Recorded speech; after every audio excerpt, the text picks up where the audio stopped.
Diasco Foot, le miroir du football de la diaspora congolaise.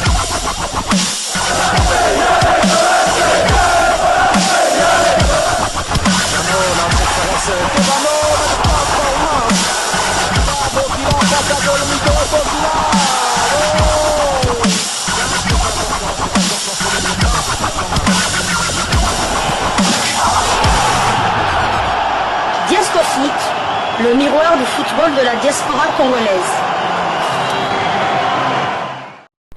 Vous êtes sur Diasco Foot, le miroir du football de la diaspora congolaise.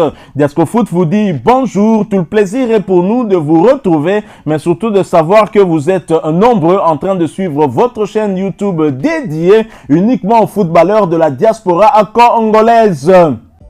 C'est l'heure de partager avec vous quelques news que nous avons pu récolter pour vous, des news concernant la tanière des léopards de la République démocratique du Congo, et cela dans le cadre de cette première livraison sportive de ce jeudi 17 octobre 2024. Une livraison qui nous conduit une fois de plus chez les léopards, mais nous allons en France parce qu'on suppose qu'il est déjà rentré dans son équipe pour parler un des léopards, un de nos héros, lors de cette belle victoire en Tanzanie, 0 but contre 2, dans le cadre de la 4e journée des éliminatoires de la CAN Maroc 2025. Une 4e journée, les léopards auront fait le job, ils auront bouclé leur éliminatoire puisque l'objectif est atteint, bien qu'il reste encore 2 matchs à disputer, et les léopards devront bien les disputer pour départager ceux qui voudront accompagner les léopards au Maroc pour l'année prochaine, fin 2025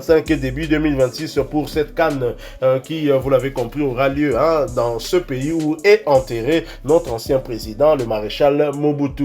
Nous voulons parler du latéral droit Gédéon Kaloulou, un peu en disgrâce du côté du FC Lorient. Il a repris du temps de jeu juste avant le rassemblement dans la tanière. Il a eu de la chance, une opportunité qui s'est présentée à lui face à celui qui apparaissait de plus en plus comme le titulaire, qui devenait incontestable comme latéral droit. Il s'agit d'Axel Touanzebe. Sa blessure a donné une opportunité à Gédéon Kaloulou, qui a assuré malgré une concurrence d'un jeune Peter Kioso d'Oxford United en Championship en 2e division anglaise.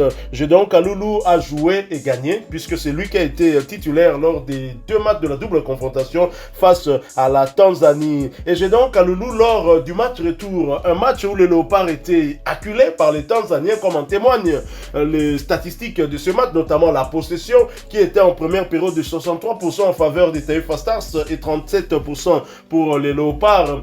Plus globalement, 59% pour les Taifa Stars et 41% pour les léopards. C'est quand même toujours énorme, ce qui a démontré très clairement une domination des Tanzaniens, même si c'était une domination plutôt stérile, puisque ce sont les léopards qui vont se montrer décisifs et qui vont inscrire 2 buts. Et sur les 2 buts inscrits par les léopards, Gédéon Kaloulou est l'auteur d'un préassist sur l'ouverture du score. En fait, c'est lui qui sonne la révolte. Cette révolte qui va pousser les léopards à pousser les Tanzaniens vers leur dernier retranchement. Gédéon Kaloulou était l'un des meilleurs léopards, en tout cas du point de vue du site sportif SofaScore, le 2e meilleur léopard. Mais attention, plus globalement, au regard des notes attribuées, et ces notes sont calculées par un algorithme qui calcule cela sur base de plusieurs paramètres, et Gédéon Kaloulou a eu la 2e meilleure note du match.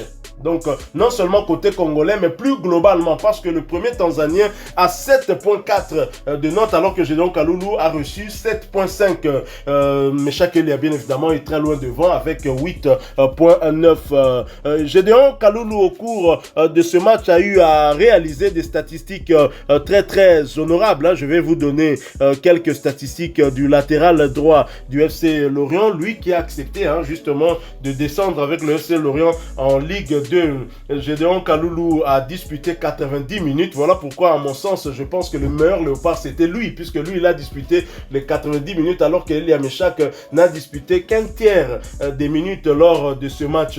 Il n'a inscrit aucun but, passe décisive non, dégagement 2, tir bloqué 0, interception 1 interception, tacle, total des tacles c'est 4, dribbles subis un seul dribble subi, duel au sol remporté 11 il a remporté 7 sur 11 duels aériens remportés, il en a remporté 2 sur 7, on comprend, problème de taille, pas très fort du côté aérien, perte de balle 8, faute 4, tacle reçu 3, touche 46, passe précise 21 sur 25. Gédéon Kaloulou, c'est 84% de passes précises, passes clés. Une passe clé, vous l'avez compris, c'est ce pré-assist pour Nathanaël Mboukou qui emmène finalement le but. Centre, c'est un centre, passe en profondeur 3 sur 6, tir cadré 0, tir non cadré 0, tir bloqué 0, tentative de dribble réussi 0, ce n'est pas son point fort. Mais en tous les cas, on peut dire que Gédéon Kaloulou était quand même assez solide en défense, même si nos deux latéraux ont souffert avec le système qu'imposait la Tanzanie qui cherchait à trouver ses attaquants, aussi bien les ailiers, mais aussi Bwana Ali Samata, que l'on connaît très puissant, très rapide aussi, et il les cherchait toujours en profondeur avec des longs ballons, et ce qui mettait à mal, vous l'aurez constaté, non seulement Gédéon Kaloulou, mais même Arthur Maswaku. Alors, très chers confrères, comment avez-vous trouvé Gédéon Kaloulou, le petit frère d'Aldo Kaloulou et le grand frère de Pierre Kaloulou? Un très grand match, mais malheureusement, comme un peu à l'habitude, nos yeux ne voient seulement les joueurs offensifs. On voit seulement les joueurs qui finissent les actions, on voit seulement les joueurs qui délivrent des assists, on voit surtout les joueurs qui sont extraordinaires, balle au pied, qui dribblent, qui font des gestes techniques extraordinaires. Mais les joueurs défensifs, on les voit même dans le référendum des ballons d'or. Si vous regardez le dernier ballon d'or destiné à un défenseur, c'était Cannavaro après la Coupe du Monde 2006. Donc ça va faire presque 20 ans. Donc c'est toujours les joueurs offensifs qui ont des éloges, mais les stats le disent. Gédéon Kaloulou, c'est le joueur lors de ce match qui a remporté le plus de duels au sol. Donc 7 sur 11. Et lors d'un de ces duels justement, c'est vrai que surtout en première mi-temps, son opposant direct l'a mis en mal. Il a eu des difficultés, surtout des balles derrière son dos, lui et Arthur Maswaku de l'autre côté. Mais Gédéon Kaloulou s'est vengé sur l'action qui a amené le but. C'est lui qui intercepte le ballon, qui la donne juste au bon moment, au bon timing à Nathanaël Mboukou. Et puis la suite appartient à l'histoire. Le but du 0-1 de Liam Echak. Gédéon Kaloulou qui, on peut dire que le malheur des uns fait le bonheur des autres. Il aurait normalement, si Axel Toisem n'avait pas eu cet accident domestique, cet accident domestique qui aurait pu lui coûter l'amputation d'un de ses doigts, Gédéon Kaloulou n'aurait sans doute pas joué ce match-là. Donc ça prouve à suffisance que Sébastien Desabre n'a pas 11 titulaires, mais il a plutôt 25 titulaires. Et la prestation XXL de Gédéon Kaloulou en est la preuve. Tout à fait. Nous avons des latéraux, 2 du côté droit, 2 du côté gauche, qui peuvent chacun être titulaires. Et c'est une très bonne chose. Et même dans l'axe central, même si là la hiérarchie semble être aussi claire comme de l'eau de roche, avec Chancel Mbemba Mangoulou, indéboulonnable, mais aussi Enoch Inonga Abaka qui continue à marquer des points. C'est une très bonne chose dans une équipe qui veut aller loin, d'avoir justement de la concurrence dans tous les compartiments. Et bien évidemment, cela aide beaucoup. Et Sébastien Desabre, c'est quelqu'un qui n'aime pas trop prendre de risques. Je pensais qu'il allait peut-être donner sa chance à Kioso, étant donné que lors du match aller, déjà un match qui se jouait avec une très forte intensité, où les Tanzaniens dominaient déjà dans les statistiques, notamment avec la possession. Mais les Léopards s'étaient montrés encore plus réalistes, même si on n'a pas inscrit de but, mais un but contre son camp, forcé par le capitaine de Léopards, Chancel Mbemba Mangoulou. Et est-ce qu'on peut dire, au regard de ce que nous a proposé Gédéon Kaloulou, que dans la tête de Desabre et de son staff technique, il y a maintenant un doute par rapport au retour d'Axel Toisem, parce qu'au mois de novembre, on pourrait avoir 3 retours. Donc Axel Toisem, Yohan Wissa ainsi que Cédric Bakambu. Les places vont devenir de plus en plus chères. Pauvre Kioso, vraiment pauvre Kioso qui...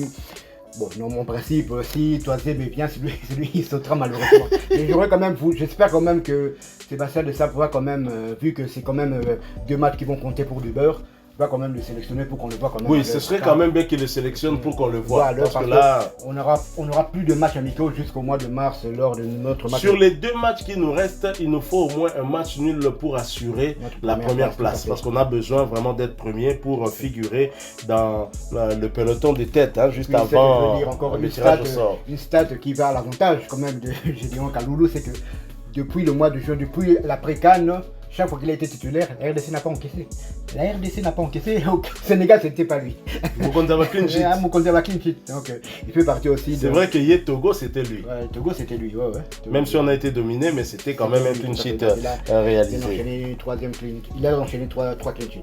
Tout à fait, et félicitations à Gédéon Kaloulou, hein, qui a fait un très très grand match, hein, et il faut le reconnaître parce que les statistiques parlent pour lui, et bien évidemment le site SofaScore et d'autres sites lui attribuent une très bonne note, hein, ce qui est une très bonne chose pour moi. C'est le meilleur léopard, hein, au regard du temps qu'il a eu à prester pour ce match, 90 minutes, la totalité donc du temps, hein, prévu pour ce match, alors qu'Elia Meshak n'a joué qu'une trentaine de minutes, hein, en mon sens. En tout cas, c'est Gédéon Kaloulou qui a eu à multiplier les efforts lors de ce match dans un couloir qui était plutôt compliqué. On l'a vu, il finira par prendre les dessus sur son ailier qui surveillait, hein, l'ailier tanzanien, et c'est cet ailier qui était muet en défenseur qui le suivait. Au lieu même de le casser, il a fait ce que Chibo l'avait fait, cette erreur là, au lieu d'agir comme Valverde contre Morata et l'Atlético de Madrid.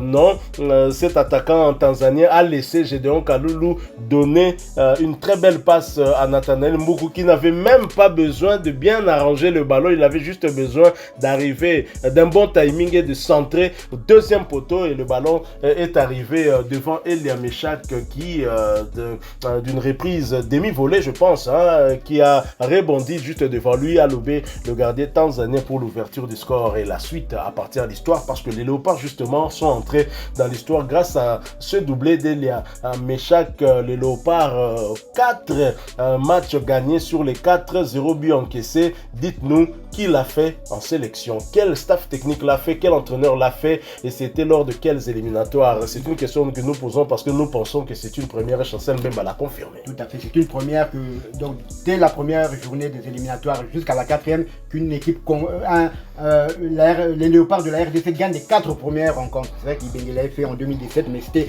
là à partir de la 3e journée. Donc, De Sabre rentre dans l'histoire, et De Sabre pourrait, non seulement, il a égalé déjà Ibenge, bien qu'il avait déjà égalé Ibenge lors des éliminatoires de la CAN 2019, puisqu'il avait enchaîné 4 victoires. On nous avait donné, on avait gagné par forfait. À partir de la 3e journée, c'est ce qu'avait fait Ibenge. Mais il nous a encore fait mieux, parce que lui, il nous a qualifié à partir de la 4e journée. Donc on peut même déclarer forfait lors de 2 prochaines rencontres. Mais là, il a encore un record, il peut encore battre un record, parce que là justement, Ibenge fait 6 matchs d'affilée, 6 victoires consécutives. Il ne reste plus qu'un match, donc notre déplacement. Et si on bat la Guinée, et que lors de la dernière rencontre, on bat l'Éthiopie, donc ça va faire 7 matchs consécutifs, 7 victoires consécutives, ça serait jamais vu lors du football, et surtout faire 18 sur 18 lors des éliminatoires de compétition internationale. Donc ce serait une première, et je pense que les joueurs aussi voudront quand même atteindre cet exploit-là, et ce serait quand même une très très bonne chose. Même si je doute qu'il pourra battre le record de Jean-Florent Ibenge Kouangé, parce que pour les Guinéens c'est une opportunité, hein. Ils viendront certainement pour nous battre, parce qu'avec 2 prochaines victoires ils sont assurés de se qualifier, mais face à une équipe nationale de la RDC qui n'aura plus rien à perdre si ce n'est sonner ses statistiques, ça sera aussi un danger pour le suivi national. Mais ce qui est sûr au moins, c'est que Sébastien De Sabre a 8 matchs d'affilée dans les éliminatoires de la CAN, 8 victoires. Donc là, personne n'a fait mieux, hein. Je pense en tout cas que personne n'a fait mieux que lui. Voilà, nous sommes arrivés à la fin de cette première livraison sportive de ce jeudi 17 octobre 2024. Si vous l'avez aimé, laissez-nous un maximum de j'aime. Merci de partager avec nous en commentaire votre point de vue. Abonnez-vous sur cette chaîne Diasco Foot, parce que nous sommes le miroir du football de la diaspora congolaise. N'oubliez pas d'activer la petite cloche de notification, histoire de ne plus rien manquer des prochains sujets que nous allons vous proposer. Encore une fois, merci à vous, avec espoir de vous retrouver bientôt dans un autre sujet d'actualité. En attendant, portez-vous bien. Diasco Foot. Au revoir.